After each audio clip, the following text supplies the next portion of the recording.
Oh, you could like connect it to Facebook? Yeah, through Zoom. Oh, So we're live right now.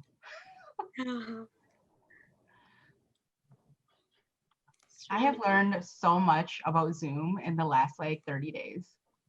well, you should put that in your resume so you could be like, you get paid to just monitor people's Zoom. Share it. You should put that, be like,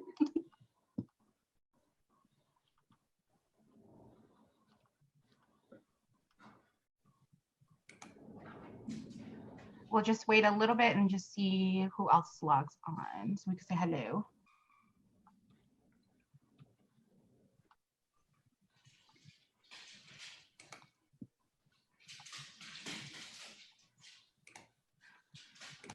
So for anyone who is out there watching, feel free to comment, kind of just tell us where you are logging in from. So city, state, say hello.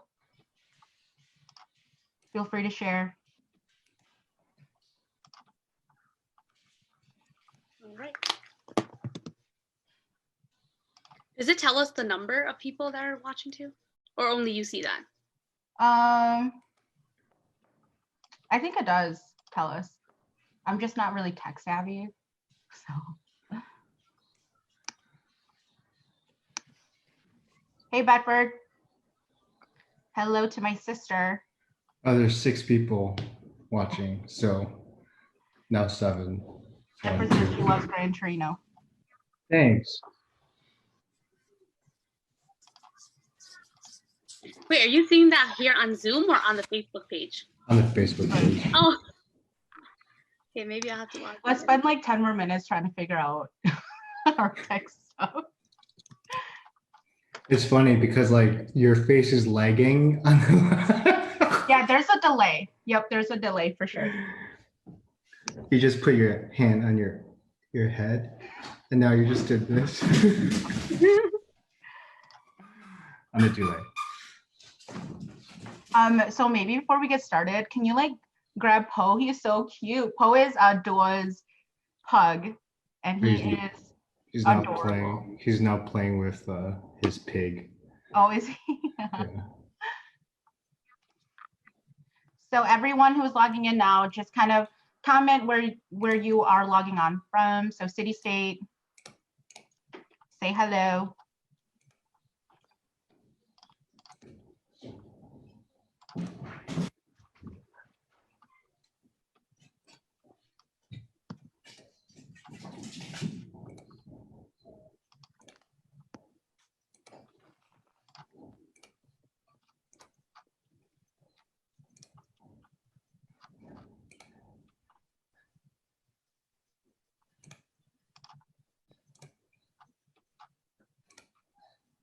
from Milwaukee. Yeah.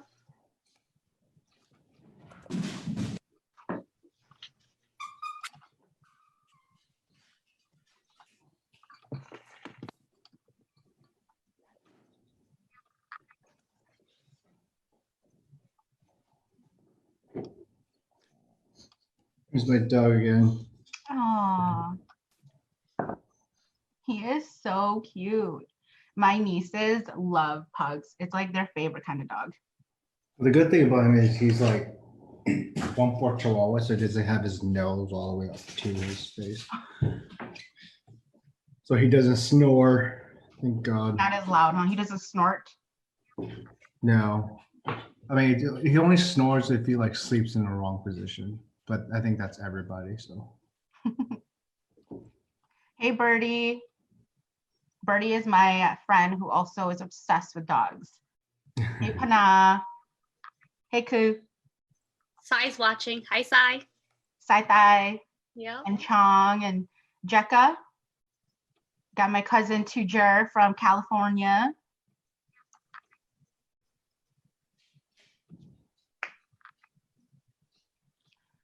Okay, so I think we can just get started as people are logging in. So we have been trying to plan this for a little bit. Doua and I've been corresponding for a few months, just kind of chatting a little bit about my podcast and what we're all about. So welcoming to the show today, we have, and this is a long intro, I had to write this out. So Hmong American actor, because you do so much. So Hmong American actor, writer, producer, director. I feel like I'm missing probably a hat that you wear. Doua Moua, who is best known for his role as Spider in Clint Eastwood's 2008 movie Gran Torino, and Chien Po in Disney's live action film Mulan, which is coming out this summer. I think it was postponed a little bit because of the coronavirus. So welcome to the show, Doua Moua. Thank you so much for joining us today. Thanks, guys, for having me. And we do have Bao, of course, my really good friend who's appeared on a couple of episodes in the past, who is also joining as a co-host too. So thanks, Bao, for coming in and saying hello. Yeah, thanks for having me. I'm excited. Okay, so just to kind of jump in, I always start from like the beginning of things. And one of the most exciting things for me is just talking a lot about the refugee experience, being a Hmong American women, and us just essentially being the first generations growing up here in America. I'd like to start with, just the origin of how you and your family, immigrated here from Thailand. And I guess tell us a little bit about growing up here in America, just being a refugee. Well, I mean, technically, I'm kind of like Americanized growing up because like I was a baby when we came to the United States and landed in Minnesota. So pretty much like I didn't fully get the full experience of what my older sibling went through, even though they were like little kids and stuff like that. But for me, it's just, I mean, like Minnesota at the beginning, it wasn't as like racist as you kind of think it would be. So like it never had as much of like the racism impacted me because during that time, like a whole bunch of like Hmong people came, once in a while they confuse us for like Chinese people, but besides that, and but yeah, just being an immigrant itself or refugee, some people like to call it refugee rather than immigrant, but yeah, so it's kind of in the sense of you're living two worlds, you're living the Hmong world, and on top of that being a minority within the Asian community, and on top of that trying to assimilate to the American culture too. So it's like a battle between three worlds in a sense. So Did you go ahead? Do you feel like you're still battling that now too, though? Like once you got into acting, like do you feel like you're straddling two worlds still? More so of being a minority of the minority, than like being in being anything else, I guess, if that makes sense. I mean, in the sense of like, like there's auditions and stuff like that where I had to lie them like Chinese or Japanese or Korean, So but the thing is like as I climb up the ladder, like people know my ethnicity. So it's just the fact of like, oh, do we want to bring him in and see what he can bring to the character, or do we not, because there's no marketability for him just because he's not authentic, that type of Asian, so so the more visibility I become, the more niched I am, I guess. And that actually, I had some questions about that, and we'll kind of get to that too, about Asian representation in Hollywood, and kind of like the authenticity of like, sometimes with casting now, like you have to be like legitimately Chinese if you're going to be cast as a role in like a Chinese film, and you can't be Hmong per se. So and I know you mentioned some politics about acting and stuff too, so I kind of wanted to chat about that also. But kind of going back to just your upbringing and things like that, I saw that you did some show choir and theater in middle school, and that's kind of like you've been just so interested in the arts just growing up.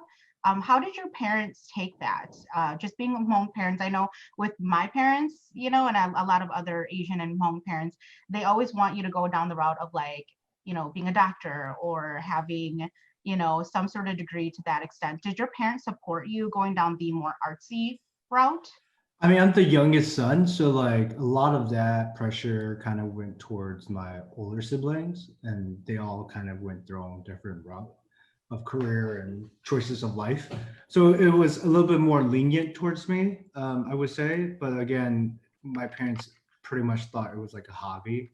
They kind of led to pretty much that I'm gonna drive it to become my career. So it's kind of that sense of the world, and also just the fact of that. Yeah, I didn't go to a public school. I went to like a college preparatory school, which is like pretty much like on the bus, like the school bus. It's like 6 hours there, 6 hours back. So like it's so in a sense, like I was kind of grew up to be a loner in a sense, to kind of just focus on school. So and also my parents were working 2 jobs or sometimes 3 jobs a day. So it's just kind of like I had to occupy my time to do other things, and I kind of fell into performing, and that occupied most of my time. So Yeah. And one of the things too was, I saw in an interview that because you ended up, when you graduated high school, you ended up pursuing psychology and moved to New York. Tell us a little bit about your experience in New York, because New York is a really tough city to live in. It's obviously to pursue acting, but you were also in school. You had a moment there where you were homeless for a little while. Yeah, Tell us a little bit about that. New York was like I got accepted to a college in New York and LA, and again, growing up in the Midwest, like I drove everywhere, so I kind of like, how do I, get on the metro? Yeah, be realistic about like saving money. So I decided to go to New York instead. I mean, even during that time, like I had like two of my cousins who graduated the same year, and we all went to like New York City, but just in different schools. So like my parents kind of so like they kind of allow me to, okay, you have cousins there, and so if you at least you guys could rely on each other in the sense. Um, but the thing is, New York was a life-changing experience. Like the whole phase of if you make it in New York, you make it anywhere. I feel like that still stands. And as much as it can be difficult, it's the perfect city to survive in. Because everything is pretty much there in one island, and you could get around easily with like a Metro card, on the subway and stuff like that. I mean, not so much right now where it's COVID-19, but yeah. So like I just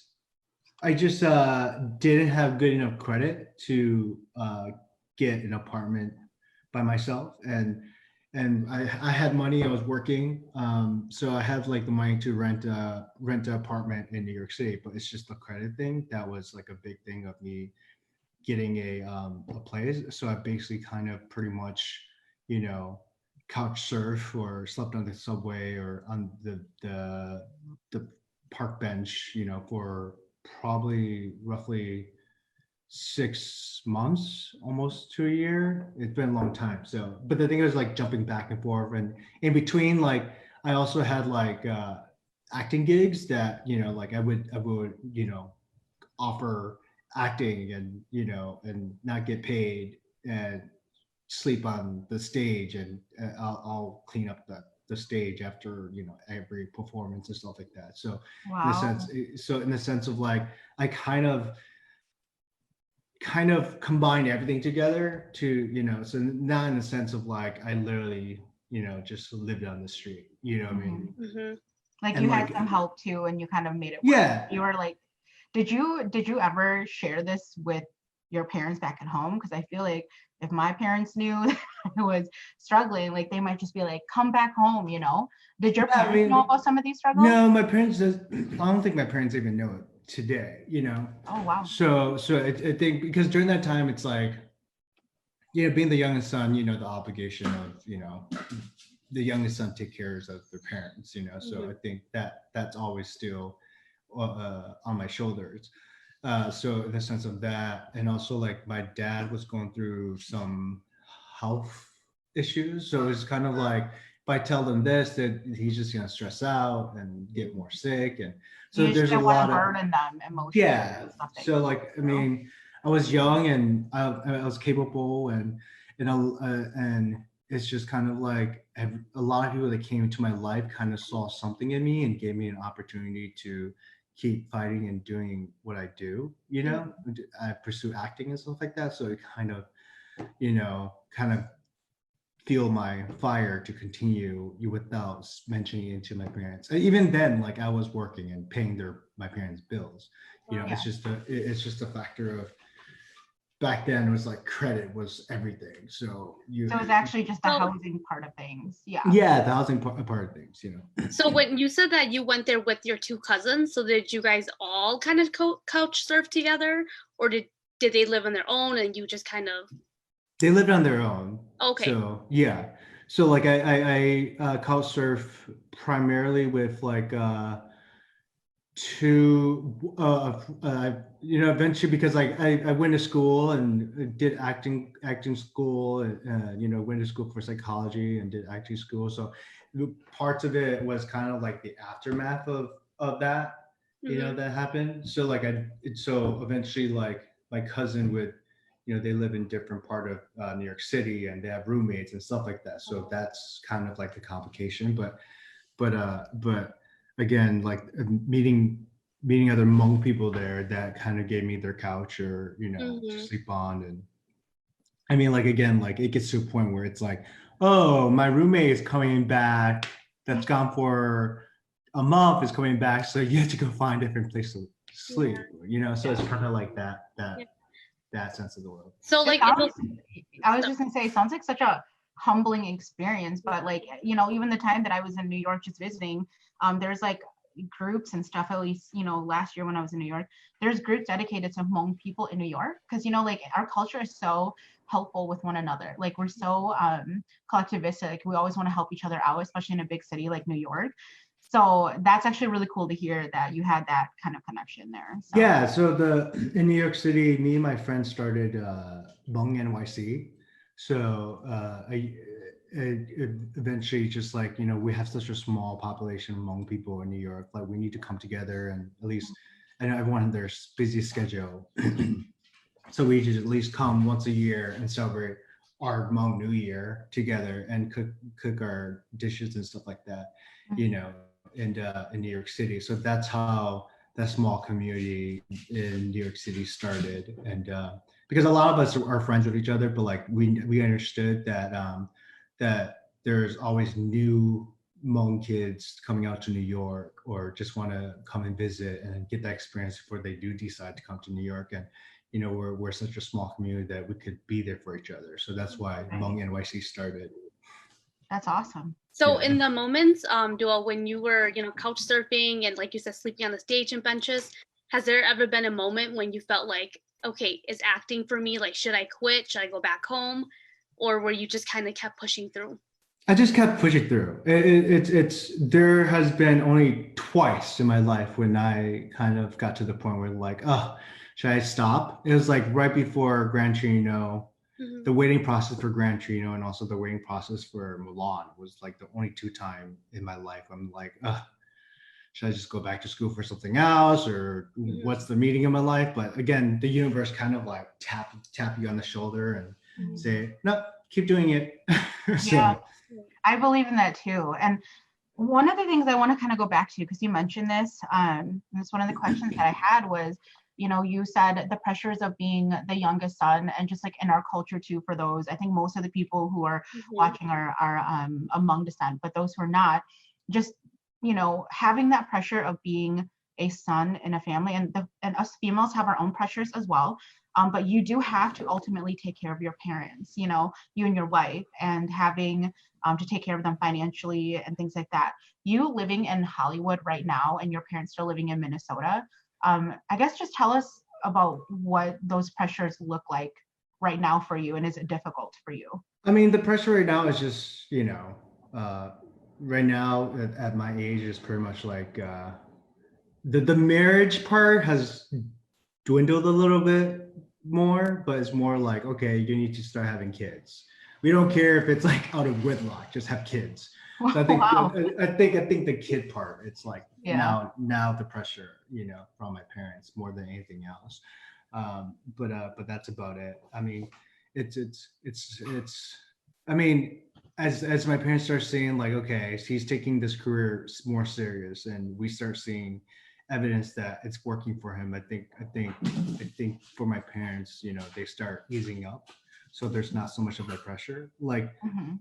Right. I mean, again, thanks to my sisters who are out there in Minnesota, making sure my parents are okay. Like they're more there in the sense of in person help for my parents, and I'm more of the financial part of helping my parents. So it gives them a little more ease that okay, if I could survive in LA or New York City and still help them with bills and stuff like that, then we'll give him that too. So and they also saw like my dad had a stroke a while back, and I freaked out and packed everything in my car and drove back to Minnesota for a month. And they both my parents saw that that's not my route in life and how Mhm. that impacted me. So they told me to go back to LA and keep pursuing it. Wow. So That's incredible. Like, so one thing I do want to share too, and I okayed this with my mom before, but my mom also had some medical problems as well. And yeah, that was one of the reasons that kept me close to obviously staying in Wisconsin and close when I went to college with my mom too. But you had mentioned that your dad has some kidney issues as well. My mom yeah. is a double transplant kidney recipient. And Oh so Wow. wow. when I heard about that story, it was just like it hit home really much for me because like me and my siblings, we're still very close and we're still very close to my parents. And we do have those pressures as like Hmong children too, where we want to take care of them. And then I know sometimes with our parents, they want us close, but they do want us to pursue what we want to pursue to make us happy as well. So it's really nice to like hear about that and connect with you on that level. So Yeah, I mean that's the thing because I think a lot of people, especially the Hmong community, is going through that issue right now, where it's gout to kidney failure, to mostly kidney failure and high blood pressure and diabetes, more so than cancer, So I think it's just kind of, especially for the Hmong community, we're all experiencing this together right now, with our parents because the way how they grew up not eating any preservative to coming to America and start eating preservative food and like everything so processed foods and stuff. chemical Yeah. processed food. Mhm. So And I like feel like in the they sense, still, and I feel like our parents still eat like the amount and like the amount of fat that they do back in Laos and Thailand, because back then they eat that high fat diet, but then they burn it off working, right? But then Yeah, in they the yeah, work in the US, fields, they do gardening, like yeah, they're just like always on their feet. Yeah. yeah. But now yeah. they just eat it in little nyosa, and then they develop like the health issues and stuff. Yeah, Yeah. I mean that I mean again that's just anybody in general, but Yeah, it's really affecting the Hmong community a lot right yeah, now. So for sure. So kind of just to segue here as well. So growing up in like America, just me as like a Hmong child, like there were a lot of movies that I was exposed to like in our community, like the Hmong movies. Were there ever any movies that like inspired you either in our community or in general? And do you have any kind of like favorite Hmong movies that you watch? Like, a lot of them were like low budget movies with like I normally mean, like, so I many applaud. camcorders. I applaud like Sutao and and San and like Oh yeah. because Yes, like oh my gosh. JSN and like like I applaud those because they were the pioneer of film and film in a sense in the Hmong community, and there was like a big market, because of the soccer tournament, and they're making thousands of dollars. So like it wasn't so much of them inspire me to do that. It was just kind of like I still you know because like in the sense of like I don't know how to say it, like it's not so much of like being inspired by it that got But me you were exposed acting. to it Which, though. yeah, I mean I was exposed to it, Mhm. so in the sense of like being exposed to a different medium and understand that I need to kind of step outside of that Mhm. bracket and try to pursue a bigger bracket and see if I can make it that way, and Like build more like mainstream and yeah, and build like yeah. be a pioneer in that in the sense, I think. Yeah. Yeah. I just want to go to some of our comments here before we get to the next question. So we've got um so this is Bao sister. So what advice would you give to young Hmong individuals who wants to pursue acting? I say save a lot of money and differentiate the fact that it's a hobby, or is it, is it a career choice? Because it's not easy road, you know what I mean? So I think that's the main thing. And there's, again, I keep stressing a lot of people that there's no magic pill for it, so you have to um, Really be disciplined and dedicated to doing it. yeah, Yeah. you have, that's the main thing. If you're not dedicated to do it. Sorry, I just realized I could see the questions. Sorry. Oh. Sorry, I'm not tech savvy. So I don't think we are either. So we're all hoping each. It's like the blind leading the blind right yeah. now. So yeah, and then we obviously have Shang, who just says, just wanted to say you're awesome and paving the way for other Hmong Asians who want to be mainstream and be in the mainstream media. Keep it up. And then we have Tujer, we are so proud of you. Represent, a whole bunch of emojis. Obviously Jane Shua. So then we have Lucy has several questions here. Um, how do you feel about people not being able to watch Mulan right now due to the temporary closing of theaters? In a thing for the safety of everybody, I think it's the right decision. And then also, it's also just the content of the film of, giving hope. And I think it would be much more of an impactful moment where everyone can join together, through this epidemic and watch it together. So I think that would give more meaning to the film in a sense, rather than just like, oh, here's a film and I don't want to go watch it. So I think Right. it'll give a lot more meaning, that the story of Mulan, fighting for, the safety of her her her community, her culture, and especially for her father, Like so honor and bravery. And I think those themes too. And I'm just going to skip ahead because one of the questions that I had was, do you remember when you first saw the original animated version of Mulan? Because I remember it, I think I was like in the 5th grade, and I watched it with one of my friends at her house, and just how powerful the message was. Even to this day, it's still so relevant. Like all the themes of, especially spoke to me, even though I know it's like, not Hmong culture, but it's Asian culture. You want to help your parents, you want to represent, you will like sacrifice yourself, in order for you to bring honor to your family. Do you remember kind of just how you felt when you watched that movie, and kind of just what that meant to you?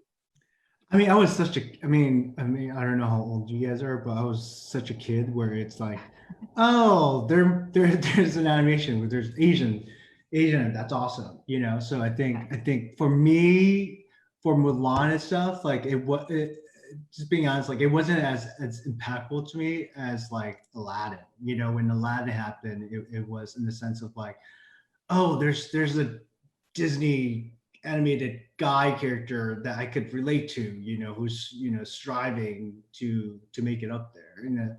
So I think for Mulan, for me, it was more so of, it was a historical moment for Asians in general to be part of Hollywood. So Did you feel like that could be like the gender piece too? Because I felt like when Mulan came out, I felt so empowered because I'm like, yes, there's like a woman, female warrior, and she wasn't a typical like Disney princess. Prince, come save me. Yeah, like she saved everybody. And then as for you, maybe Aladdin was where he grew poor, but then he became relevant, I guess. Yeah, I mean that's probably it too. Because like again, coming to America, like I grew up poor. I mean, I'm still poor now, but it's just kind of like, it's just like, I grew up, going to the food shelter and getting like the powdered eggs as my breakfast. You know what I mean? Like to living out of welfare, like our family lived through welfare for like a lot of years, so it's just kind of that to striving for the American dream. For Aladdin is more so like striving to just make ends meet, and oh, something happened and I potentially could be, assaulted in a sense, Yeah.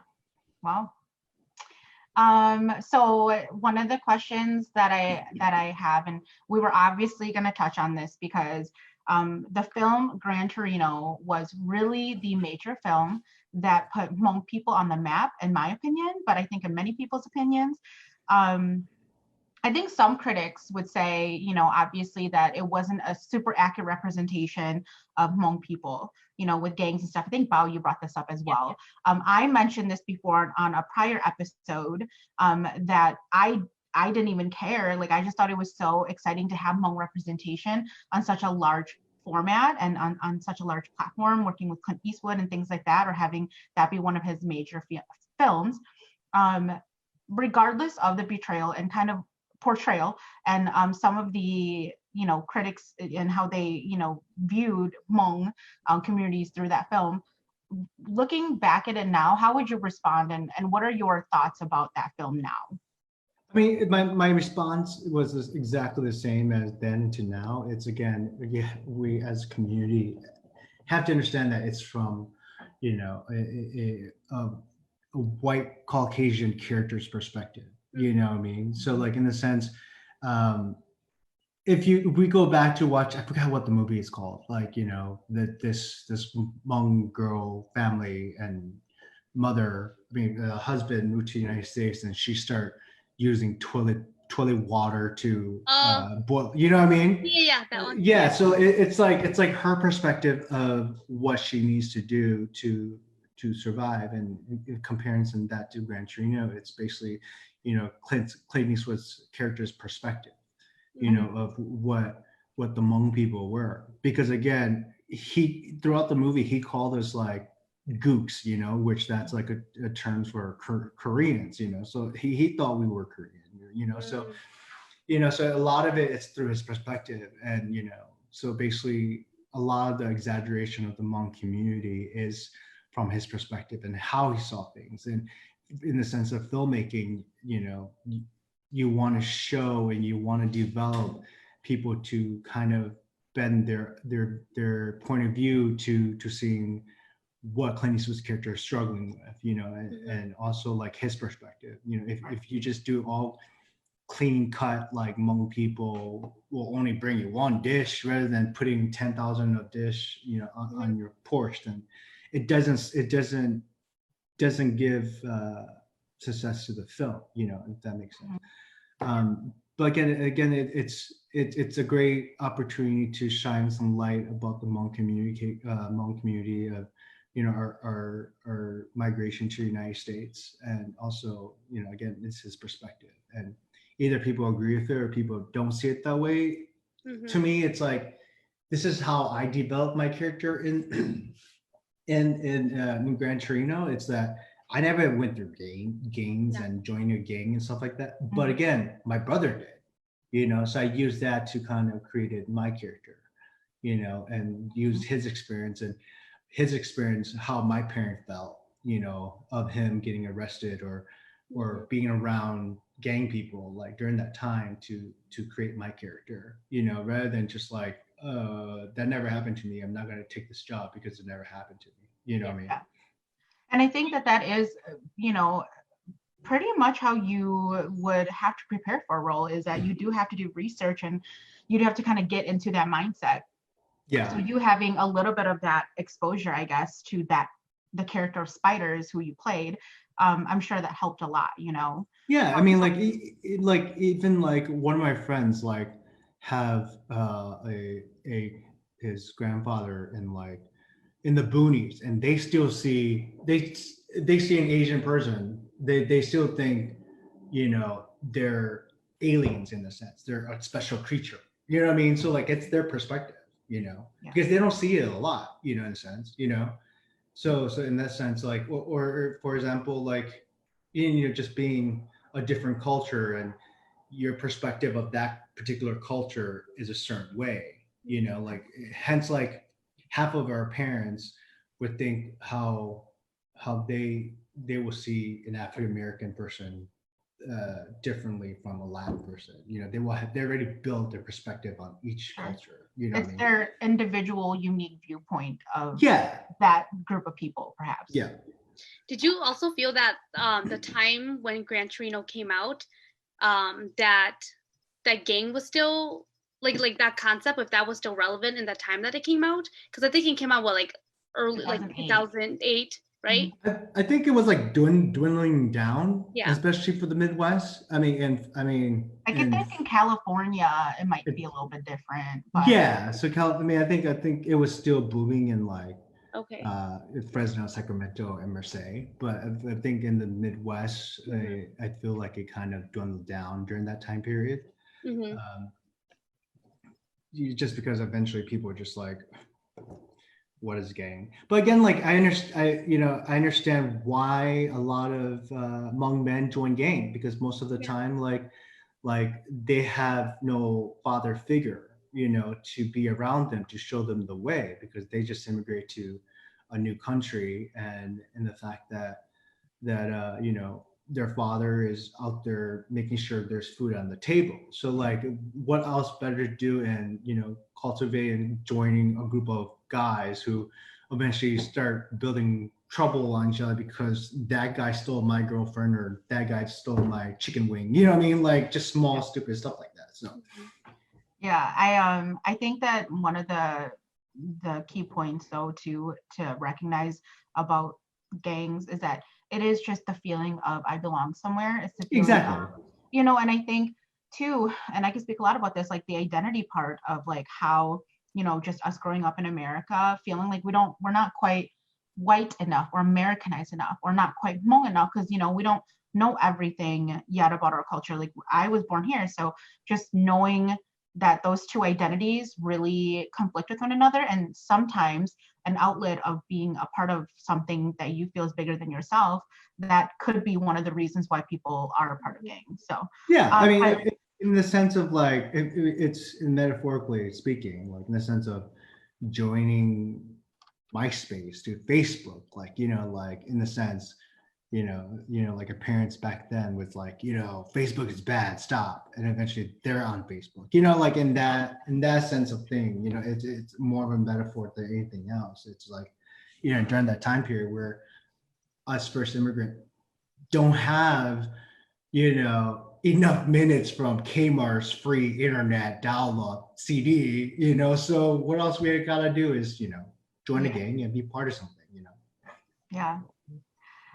So I want to kind of go back to how you prepare for roles. So you mentioned this a little bit, but what is your process for getting ready for a role? Like no matter how small the part may be in a series or a movie, or how you would train for a larger role. Is there first a difference, and what is your process for preparing? I mean, every film I've done so far is different. I always bring a little part of me to the character, just because to make it more authentic in myself. So because like in the sense of, for Gran Torino, like I did my research on Clint Eastwood and how he directs and how he does processing and stuff like that, to kind of like read a little bit about the gang conflict during that time period, or like 5 years before it, and kind of like rethinking what my brother went through at the same time, and relying that to the role in Gran Torino playing Spider. And again, and then there's roles where I play a transvestite or a woman. Like I would like just kind of like rethink of how my sister walks or do certain things, or kind of like talk to my friends that are girls to kind of assimilate that into each You really have character. to immerse yourself into that character completely. Yeah, I mean, like for Mulan, like I had to gain 40 pounds, so like it was, and on top of that, learn martial arts and learn how to ride horses, and so every role is different. So again, it's how I see acting. It's more of like a state of mind, and if my state of mind is ready to speak the lines and know that it's coming from a genuine place, then I'm set to play that role, more so than anything else. Like if the way I walk or the way I talk or the way I look is perfect for the character, then I'm pretty much set. So speaking of like gaining the 40-pound, a viewer wanted to know how you gained all that weight. Eating a lot and I had to gain 40 pounds twice. So Wow. after we shot Mulan, before we shot Mulan, I gained 40 pounds in New Zealand, and New Zealand is such a healthy country, so there's like Mhm. not a lot of preservative or anything like that. So I was just pretty much eating as much carbs and everything because again, like you would eat a certain amount of calories, and then the next day, like you're going to work out and training for martial arts and everything for like straight 6 hours. So you're losing all that, and then you have to eat more on top of that. So Yeah. Yeah. um, but yeah, I mean, pretty much that. And then the second round, because we did additional shoots for Mulan, I think that was the hardest to do because I already lost like 50 pounds Uh-huh. before the additional shoots, so I had to gain back all that within like a month and a half. Oh my So gosh. yeah. Wow.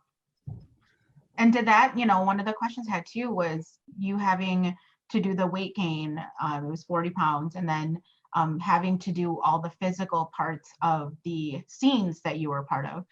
Did that in any way kind of affect like your mental health or emotional health at all? Like just maybe, not really recognizing yourself sometimes when you look in the mirror, or did that kind of put any kind of emotional toll on you? I mean, self-conscious a little bit more. You know what I mean? Like it was more self-conscious, and I mean, that's pretty much it. And also like, the second time around, it affected my health a little bit more. And then now, I mean, now I'm fine, but so it's just kind of that, but it's like self-esteem was still there once in a while. You'd be like, oh, I could have done that. But again, like I went through a period of time where it's like, I was like a healthy kid to like being a chubby kid growing up, and then become skinny, and then model a little bit to becoming healthy, and then to becoming fat or big. Mhm.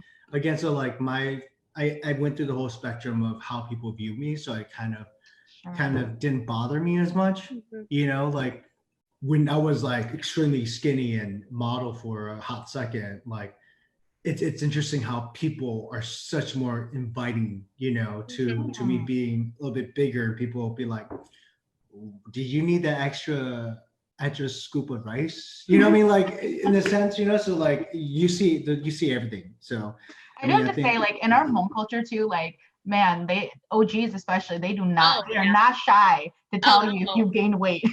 Yeah. Like they yeah. are not shy about any of those things because that is pretty much our culture. Like we're pretty straight up about Yeah. body image and weight gain and stuff like that. So did you experience any of that too with any of the Hmong Not OGs so or anybody? yeah, not so much when I was like I'm like fat or healthy. It's more like when I was like extremely skinny, like Oh. a lot of people would be like, you need to eat more, so than anything Mhm. else. So Hmm. Gotcha.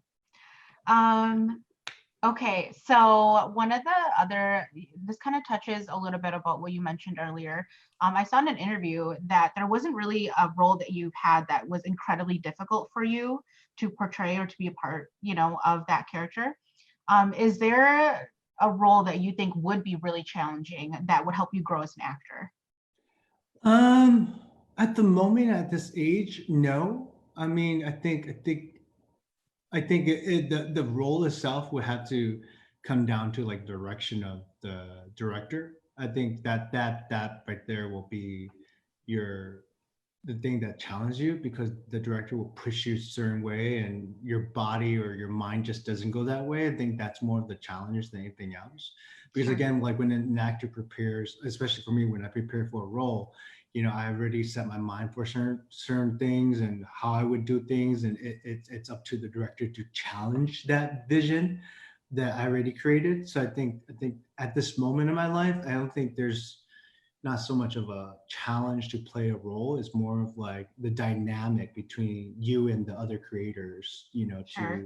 Like the to other create. actors and the director and kind Yeah, of what their vision would look like. yeah. Because Got I've done movies where the other actor is just flat and not giving you anything. So it's like you have to challenge yourself to be like, do I need to be flat so when a viewer watch it, they won't be like, oh, you're overacting, or that person sucked. Because again, when you do a movie, you have to find that balance. So the movie succeed. Like you have to have that on-screen chemistry with your other actors. Yeah, I mean, even though you have the on-screen chemistry, sometimes the other actor just is flat. You know what I mean? They not that they can't act, it's just that they're not giving you anything, you know. So you have to kind of find the balance of, should I give my all or should I get half, so it will make sense for the scene or the movie, just because the other actor is on this project because they're a name, you know, they're a name in this entertainment industry, so that's selling the movie, you know. Gotcha. Okay. So we have just a couple of minutes left, and I do want to kind of dive in a little bit more about just Asian American representation right now in Hollywood and what your thoughts are about that. So you are, you know, whether or not you believe it, a lot of people look up to you and they look at you to be kind of the Hmong represent, like you have to represent kind of the Hmong like culture and things like that in Hollywood. Is that a lot of pressure for you, or do you feel that as long as you're staying authentic, because we talked a lot about authenticity too before we logged on, that perhaps that isn't a pressure that you experience? It's not so much a pressure experience, it's more of a nuisance, if that makes sense. Yeah. Because it's like, again, like I grew up in, like, my grandfather was like a tribe leader, so like, and then that kind of like that pressure put it on to my parents growing up, and then my parents put that on me. So it's kind of in the sense of like, you know, I grew up with it, and like my cousins like Senator me Moua, you know, so even that put pressure on me. So I kind of grew up being the rebellious one, and like I don't care what people think about me in a sense, and I still don't, you know. It's more the fact of like sometimes just the pressure of had to be a cookie cutter for every individual's perspective. I think that's more the nuisance and the annoying part, where it's like we're all human beings, we all have our own opinions, you know, and it's just kind of like, this is my opinion, and you would have to have your 2 cents. Even, you know, if it's a joke, then we both laugh about it. But the thing, it's like, if it comes like you're actually genuine thinking that way, and it's like, I respect you, but hey, if I come back and bark at you, don't get defensive and, you know, try to make a whole scene about, you know, me harassing you or whatever not. You know what I mean? Because there was that incident that happened, and I was just like, wait, fill us in, because do you want to say more about that? What is this? What's the tea? Yeah. The tea is somebody was, you know, through this whole epidemic, you know, they're probably somewhat set for life, or set for time being, you know, and it's just kind of posting something and about, you know, an article, and basically came out to me saying, okay, you know, if you don't believe in this, let's test this factor, you know, so I posted and tagged their, you know, their name on this post, and it became a whole dramatic thing and stuff like that. But people get in trouble, you know, on the internet. So yeah, and then I think for me, it's more like to make me seem like I'm an elitist. Sorry, I can't pronounce this name right, but word right. But, you know, to say that, you know, I'm just because I've done movies here and there, like, you know, I'm set for life, or like I'm in a special class, like you have this certain status that you couldn't possibly relate or something. Yeah, so I think that's more of a nuisance and an annoyance for me. It's like, I'm still the regular Doua. Like, all my friends are like, I hasn't changed. I'm still, you know, not tech savvy, or to the sense of like, you know, I still make the ridiculous dumb jokes, or I still ask the ridiculous questions. I'm still myself, you know, like nothing has changed, you know. So like fame has not changed you, basically. No, you know, because I know that it took me a long way to get to this point, and I know that, you know, I still have to pay my dues, and I know that, you know, being Hmong and giving back to the community as much as I can is part of my duty, because I am on this platform, you know what I mean? So, but again, it just comes to the fact of like, there's moments where it took me a month to respond to something because I don't see it, and to find out that person, will post that, I'm too Hollywood to respond back. I was like, Mm, actually, I don't even pay attention. I think social media is just funny, and Yeah. so even like responding to your question that you asked me a while back, like it took me a week to see it, to respond Mhm. back, mm, so Yeah, and I think people need to realize though too that like people have lives, yeah. whether you're famous or not, like you have lives and do you feel that like there's a lot of pressure sometimes? I mean, there's a lot of pressure in our community to be a certain status too, but then also even more so like to feel like you owe people all of these things when I don't personally think you owe anyone really anything except just like, mhm. the community that you want to be a part of and like your family and things. But I do think sometimes there's a sense of entitlement, like, oh, well, you're Hollywood. You should be doing these things for our community or these things for me as like another Hmong individual. Do you see a lot of that? Yeah, I do. I mean, the thing is like to share their experience, and and I think my biggest goal in life is giving it back to the younger generation and inspire them and connect them together, Mm, and I think that's my platform, and that's what I want to do, instead of like, I mean, being part of the community is what I need to do because that's ingrained in me, mm, and just to kind of with all that happening together, like there's people who have their 2 cents, and sometimes I just laugh at it, or you catch me on the wrong day, where it's like I bark back, don't get upset, yeah, get angry at me, what I mean? Yeah. yeah. And So I have another question kind of related to this too. So in one of your interview, you mentioned that it gets kind of lonely being LA, especially when you have like other Hmong actors as friends, and how you feel like you couldn't really, like you said, complain because you didn't want it to come off like you're like ungrateful for your situation. So how do you like balance like being able to express how you're like what you're feeling, what you're going through, while keeping in mind like other people's situations, like other actors' situations? I mean, the thing it's like that's the beauty of having a lot of like not a lot of friends, but like friends in different aspect of their career and different jobs that people do, what I mean? Like there's some friends where I would actually uh have the conversation with more so than with the Hmong actor person, Mm, mhm. so I think it's just kind of having a balance of different friends to kind of vent out, because you will start I mean, as you grow older, you realize that you can't say everything to everybody. Yeah, You had to find that one friend that will listen to everything, yeah, Mhm. or that one friend that will only listen to a certain things that you could talk about. hmm, You know what I mean? Yeah. I mean, but I think it is a lonely road. But again, it's like I literally had to say that to my Hmong actors. Like it is a lonely road. I want yeah, you guys to get to where I am, which I'm not even there yet. I'm just Mhm. in the midst of things. yeah, But again, like whatever happens to me, I would give gratefully to help support you guys as much as I can. So at the end of the day, like we have such a great Hmong artist community out here where they do understand what I'm going through.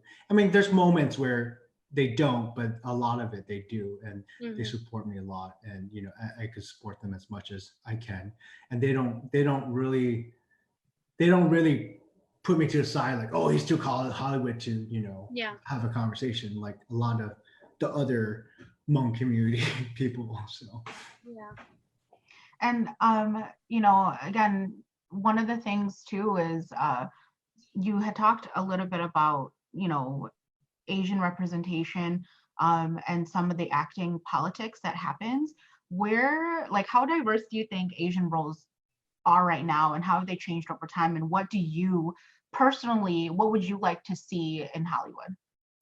I mean, it's tough because again, I understand it from the artistic perspective and also understand it from the business side of things because mhm, I mean, being surrounded with like producers and writers and directors, and you see it from so many different aspects of things where it's like how market how marketability is this actor if if they're not Japanese or Korean or whatever not in Mhm. that demographic or in that marketplace in China, Japan, or Korea. So I think that plays a big role. But again, the diversity is there. I mean, to me, a lot of it. I think it's getting a little annoying where when Hapas deny that they're Asian until they get to a certain point and there's a trend Mm-hmm. that being Asian is a hot new trend, then they start talking about it. I think that annoys me a lot right now. Yeah. More so than anything else. But I think I'm at that point where in my career where there's still the conflict of me being Hmong or born in Thailand or not knowing what market I could pull to make sure the TV show or the film is successful. So I think that's still play a conflict for me. But I guess I also think that a lot of people that do have respect for me and do see my hard work into making sure I bring truth to the character. There are people like that who are rooting for me and want the best for me. So I think I'm just at the fine line. I think of those are things in the my people career. that matter too. Like you want to still be able to do justice to the character and stay true to yourself. And you can't please everyone. So the ones who do Yeah. really support you and love you, those are the ones that really matter anyway at the end of the day. So before we go, my last question is what can we expect from you this year and what projects are you currently working on? I know you and I spoke a little bit about your movie, The Harvest. Yeah. Is that something too that we can all be kind of looking out for in the next year or two, or kind of what projects what do you have kind of going on right now? The Harvest is in pre-production. Again, based off of part of my relationship with my dad and his kidney issues, and that's hopefully this epidemic is over, so we can start shooting this year. I mean, we're fully funded this year. We're fully funded now, so I mean, it only took a long time to get to that point. But we'll be shooting that in the Midwest, and hopefully we could gather some Hmong people from wherever that wants to be part of it to come out and be part of one-liners to supporting roles to Bao and I are extras. free, so If you need a makeup artist, I can come do it. I'm just kidding. Yeah. I can't act. Everyone knows I cannot act. Sidebar, but I was on a really short reality TV show that my friend a coworker was a part of, and I was only asked to do one thing, and I couldn't do it. So that's a lot of pressure for me. I could never be on screen. So just makes me respect you guys so much more as actors. So so I mean, as we wrap up here, I just want to thank you so much for spending time with us today. And Bao, thank you for also being a part of this as well. I just want to see who else is all on right now. We've got looks like Kong, Hali, Elise, Mark. So lots of people that came on to support and join in. So where can everybody find you, and how can we, help make The Harvest and any projects that you're a part of come to fruition? Mm-hmm. I mean, as much as social media is funny to me, I think she's gone. Shane, where did you go? Oh my god! It's like unfriend. She just got unfriended. Peace out. Oh, okay. Anyways, you can continue. Yeah, I mean, at the end of the day, it's it's as much hashtag or tag and on social media to just show that being different and being part of the community does show to Hollywood in the sense that our culture does matter. I think that's the most important thing right now than anything else. But people could reach out to me through my actors page on Facebook or Instagram. Not that I see everything, but when I do see it, I do reply back. So, I mean, that's the best place to reach out to me. And if you guys need anything more legit or, attention to, like, reach out to the proper people and they'll make sure to, She's coming back. Oh, hey. I'm back. Sorry. Sorry. See, we're also bad with technology. It was like the Unfriend movie. You got unfriended. Oh gosh. Sorry about that, everybody. This is the second time this happened to me. I'm so bad with technology. All right, I'm learning. Yeah. So, go ahead, Joe. No, go ahead. Oh, and I was just gonna, thank you again for coming on today and talking with me and Shane. It's been really cool, meeting you and being able to just converse with you on a very real level. Like you said, you're a very open book, and I totally see that, and I feel like you're genuine, your genuineness and your authenticity, and I just love that about you. Well, thank you. Thanks for having me, guys. Yeah, I agree. I mean, there's not many people that I've done pre-interviews with where it's just like, nope, it's a free for all. Whatever you want to ask, I'm open. You Yeah, I know. mean, there's no point of being shy about like especially being in my position, like just to kind of having the openness and just to try to relate to people that everyone does are human beings, and I think that's the most important thing, and I think that will go longevity in the sense of people understanding certain situation that I will go through in the future with, where I think that's more important than try to put a wall Or like up a and facade or yeah. pretend to be somebody you're not. So yeah, I appreciate the time and thank you guys and everybody else at home who joined in on our really special live podcast today. And yeah, we'll see you guys at the next one. Thanks so much, Doa. Thanks, Bao. Thank Thanks, you. Bye, everybody. guys. Bye. Bye.